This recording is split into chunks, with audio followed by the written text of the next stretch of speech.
Okay, let's dive into this because today we're looking at a massive and I mean much needed transition in the psychiatric world.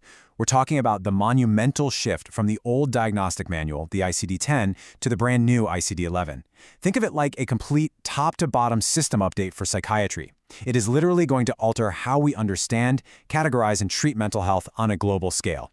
To really grasp how this system update alters the Danish healthcare landscape, we're going to treat this explainer like a gamified 5-level walkthrough. First up, the system update from ICD-10 to 11.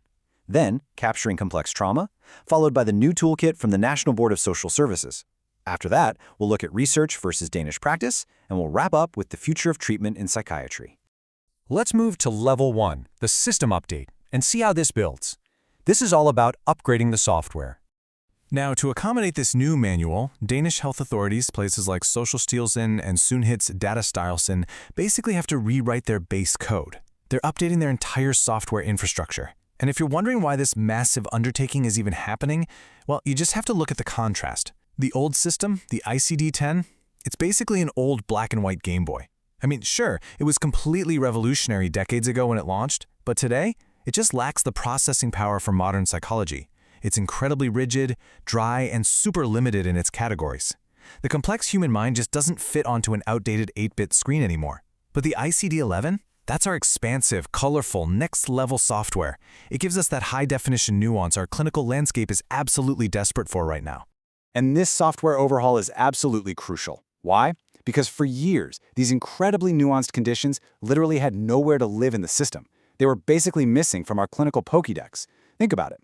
What happens when a doctor tries to diagnose someone, but that specific combination of symptoms just isn't in the book? The whole system just grinds to a halt. So the ICD-11 finally carves out dedicated, specific space for complex trauma diagnoses.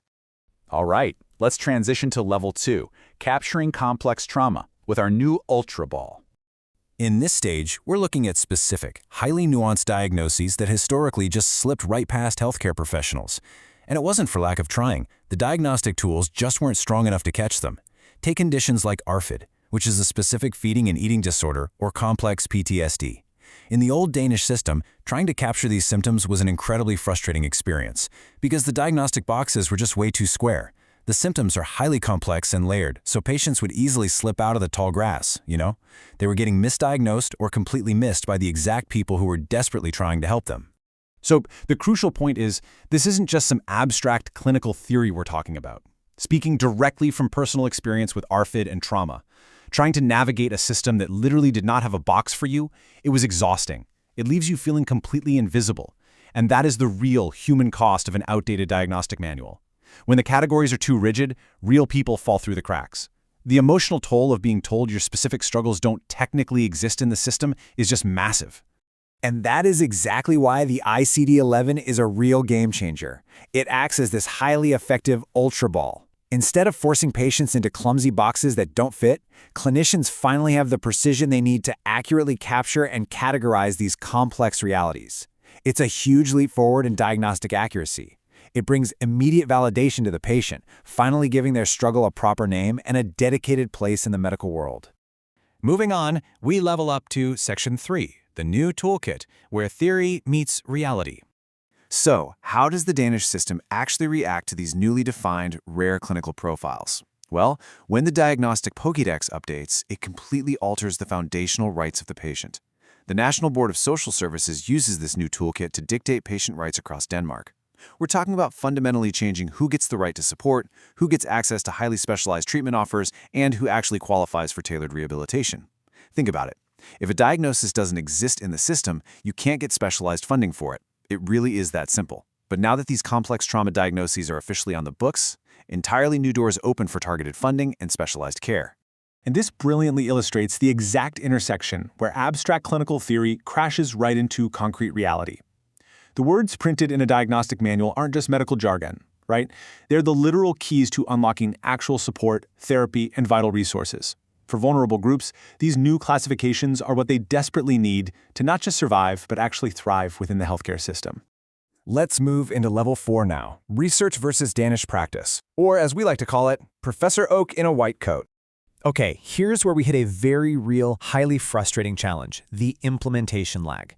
We have this vast gap between cutting-edge research and everyday clinical practice in Denmark. Just look at how this timeline plays out. At year 0, the research is crystal clear and the new manuals published globally. Awesome, right? But then years 1 and 2 are spent just educating the medical specialists. Then years 3 and 4 involve grinding through the heavy bureaucracy of regional implementation across Denmark's distinct healthcare regions. It isn't until year 5, or honestly, sometimes even much later, that this brilliant new research actually becomes part of the everyday clinical routine. So this systemic sluggishness severely delays the use of our newly updated system, basically leaving patients waiting in the wings. It really raises a thoughtful question, doesn't it?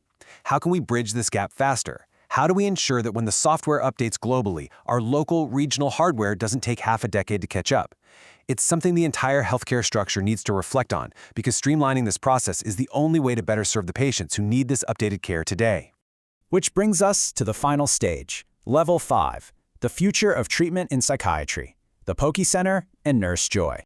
This is where we look at the ultimate optimization of healing within psychiatry and the local municipalities. It's essentially the evolution of our modern-day Poke Centers. When we implement this updated system correctly, the sequence of care transforms completely. First, we get a precise diagnosis, thanks to the sheer accuracy of the ICD-11. Then, that precision leads directly to targeted treatment rather than just guessing or throwing a blanket approach at the wall to see what sticks. And finally, this ultimately results in a much smoother, safer, and significantly less traumatizing healing journey. Why? Well, because patients aren't being forced into treatments meant for a completely different diagnosis, which, as we know, can often do more harm than good. Now, what's really interesting here is how this colorful, next-level framework empowers the entire psychiatric system from the ground up. Treatment centers, the municipalities, the clinicians working tirelessly on the front lines, they finally have the exact tools they need to optimize healing. It is a complete paradigm shift for mental health treatment. We're finally moving away from a one-size-fits-all approach to a deeply personalized, highly accurate model of care. Which leaves us with this final, somewhat provocative thought. The upgrade is here. The new software is ready. But is the Danish healthcare system truly prepared to jump to this next epic level? It's a massive administrative and clinical undertaking, but I can tell you for sure, the patients are absolutely ready for it. Thank you so much for joining me on this explainer. If you want to understand more about navigating this exciting new clinical landscape, keep exploring, keep questioning, and I'll see you in the next one.